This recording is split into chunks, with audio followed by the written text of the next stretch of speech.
তাল গাছ এক পায়ে দাঁড়িয়ে, না এটা কবিতা। এমন যে আপনার যখন খুব মন খারাপ থাকবে, আপনার যখন খুব মন উদাসীন থাকবে, তখন হয় সাগর, পাহাড় কিংবা এই গ্রামীণ এই পরিবেশে আসবেন, মন ভালো হয়ে যাবে। পরিবেশটা পরিবেশের মতো হইতে হবে। কোলাহলপূর্ণ শহরের যানজট থেকে মুক্ত এই গ্রামীণ পরিবেশটা আসলে অন্যরকম। এই দেখেন কত সুন্দর একটা পুকুর, এটা প্রজেক্ট, চারপাশে আম গাছ, এবার চারপাশে এবার এই সিরিয়াল আবার ডাব গাছ গেছে, এখানে মাছ চাষ হইতেছে। প্রত্যেকটা এলাকারই পরিবেশ ভিন্ন, প্রত্যেকটা এলাকায় অনেক সময় অনেক শস্য উৎপাদন হয় পরিবেশের খাতিরে। মানে আমরা মন ভালো করার জন্য শহর থেকে গ্রামে আসি, মন খারাপের জন্য না। এখানেও এসে দেখি দলাদলি রাজনীতি। রাজনীতিটা বাংলাদেশের সর্বত্র সব জায়গায় আছে। রাজনীতি ছাড়া এখন থেকে বাংলাদেশ নাই। প্রত্যেকটা সেক্টরেই চলতেছে রাজনীতি।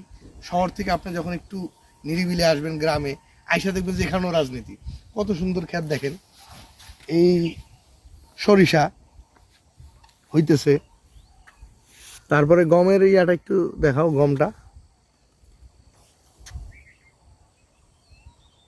একই সাইজের গম। এই যে গম, না এই যে গম, এটা কাটো পরবর্তীতে